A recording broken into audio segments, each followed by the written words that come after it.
Romanos capítulo 5. Resultados de la justificación. Justificados pues por la fe, tenemos paz para con Dios por medio de nuestro Señor Jesucristo, por quien también tenemos entrada por la fe a esta gracia en la cual estamos firmes y nos gloriamos en la esperanza de la gloria de Dios. Nota: toda la vida cristiana es el fruto de la gracia de Dios en la cual estamos firmes, su favor y provisión en Cristo que no merecemos. La gloria de Dios es una manifestación externa de su esencia interior. Al regreso del Señor se revelará esa gloria en toda su plenitud. Véase Tito 2:13, y los creyentes se regocijan por la perspectiva del contemplarlo tal cual es y compartir su gloria. Versículo 3. Y no solo esto, sino que también nos gloriamos en las tribulaciones, sabiendo que la tribulación produce paciencia, y la paciencia prueba, y la prueba esperanza. Nota: y la prueba esperanza. Cuando el cristiano padece dificultades, crece la esperanza de recibir lo que Dios ha prometido. Versículo 5. Y la esperanza no avergüenza, porque el amor de Dios ha sido derramado en nuestros corazones por el Espíritu Santo que nos fue dado. Nota: sabemos que la esperanza de grandes bendiciones futuras no será vana, porque el Espíritu Santo da testimonio en nuestros corazones del amor de Dios. Riqueza literaria: amor, una palabra a la que el cristianismo le dio un nuevo significado. Fuera del Nuevo Testamento raramente se usa en los manuscritos griegos existentes de la época. Denota una invencible benevolencia y una irreductible buena voluntad que siempre busca el bien de la otra persona, no importa lo que ésta haga. Es el amor sacrificial que da libremente sin pedir nada a cambio y no se para a considerar el valor de su objeto. Es un amor que se ofrece conscientemente mientras depende de circunstancias involuntarias. Tiene que ver con voluntad más que con la emoción. Describe el amor incondicional de Dios por el mundo. Versículo 6. Porque Cristo, cuando aún éramos débiles, a su tiempo murió por los impíos. Ciertamente apenas morirá alguno por un justo, con todo pudiera ser que alguno osara morir por el bueno. Mas Dios muestra su amor para con nosotros en que, siendo aún pecadores, Cristo murió por nosotros. Nota: no tuvimos que presentarnos como justos delante de Dios antes de que enviara a Cristo para ganar nuestra salvación. Versículo 9. Pues mucho más estando ya justificados en su sangre, por él seremos salvos de la ira. Nota: dinámica del reino. La sangre, reconciliación y vida victoriosa. La sangre, Romanos 3:10, establece que toda persona es injusta y por consiguiente merece ser juzgada.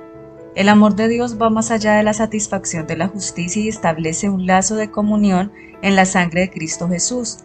La fe en su sangre no solamente nos libera de la ira de Dios, sino que también es el medio para una vida victoriosa. Primero, la sangre de Cristo resuelve el asunto legal de nuestra separación de Dios, reconciliándonos con Él. Y segundo, la fe en su sangre infunde vida divina y nos da fuerzas para nuestro triunfar continuo sobre el pecado. Colosenses 1:20, Apocalipsis 12:11, versículo 10.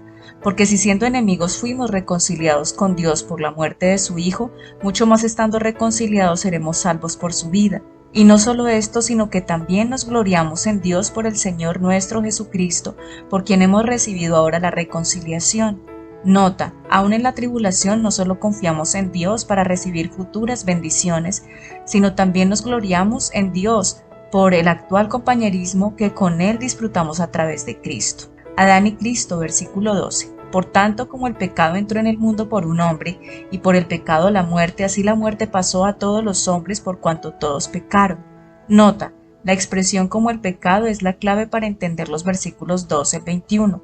Pablo se dispone a trazar varios paralelos entre la forma como Adán nos afectó y cómo lo hizo Jesucristo. La frase por cuanto todos pecaron probablemente significa que todos pecaron en Adán. Esto es, cuando el primer hombre pecó, Dios consideró que habían pecado todos los descendientes en razón de que Adán era nuestro representante. Sin embargo, otros creen que esta frase significa meramente que todos los demás pecaron después y por eso murieron. Pero los versículos 13 y 14 aparecen para apoyar la primera interpretación. Versículo 13. Pues antes de la ley había pecado en el mundo, pero donde no hay ley no se inculpa de pecado. No obstante, reinó la muerte desde Adán hasta Moisés, aun en los que no pecaron a la manera de la transgresión de Adán, el cual es figura del que había de venir. Nota, Pablo refuerza y demuestra su afirmación del versículo 12, señalando el hecho de que la gente moría en el tiempo que precedió a la proclamación de la ley escrita de los 10 mandamientos en Éxodo 20. Su argumento es que la gente moría porque toda la humanidad había sido hallada culpable a causa del pecado de Adán y por ello era castigado, no porque transgredía deliberadamente la ley que aún no existía. Pablo dice que no pecaron a la manera de la transgresión de Adán, esto es, no pecaron al desobedecer un mandamiento verbal específico de Dios. Es figura, es decir, un anticipo viviente o tipo de otro que vendría después, versículo 15. Pero el don no fue como la transgresión, porque si por la transgresión de aquel uno murieron los muchos, abundaron mucho más para los muchos la gracia y el don de Dios por la gracia de un hombre, Jesucristo. Y con el don no sucede como en el caso de aquel uno que pecó, porque ciertamente el juicio vino a causa de un solo pecado para condenación, pero el don vino a causa de muchas transgresiones para justificación. Pues si por la transgresión de uno solo reinó la muerte, mucho más reinará en vida por uno solo, Jesucristo, los que reciben la abundancia de la gracia y del don de la justicia. Así que como por la transgresión de uno vino la condenación a todos los hombres, de la misma manera por la justicia de uno vino a todos los hombres la justificación de vida. Nota, todos los hombres no se alude a la misma gente en ambas ocasiones, o el versículo significaría que todo aquel que naciese sería salvo, algo que la Escritura no enseña. Por el contrario, el primer, todos los hombres, se refiere a todos los representados por Adán, o sea, el conjunto de la raza humana. El segundo, todos los hombres, alude a aquellos representados por Cristo, esto es, todos los que creen en el Señor. Versículo 19.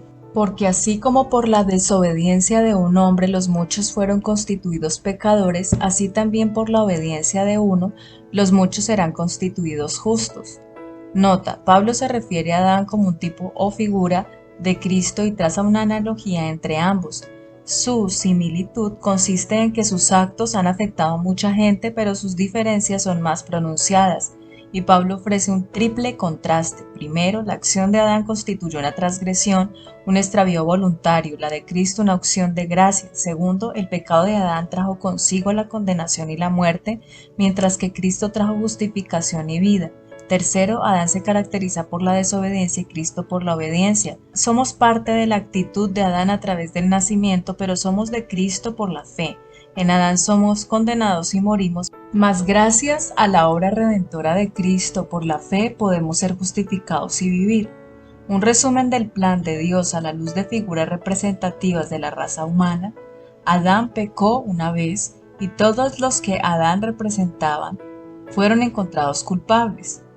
Cristo obedeció a través de toda su vida y todos los que a Cristo representaba serán constituidos justos. Algunos objetan esta idea de figuras representativas de la raza humana, pero si no creemos justo que nos consideren culpables por el pecado de Adán, tampoco deberíamos pensar que es justo que nos declaren inocentes por la obediencia de Cristo. Versículo 20.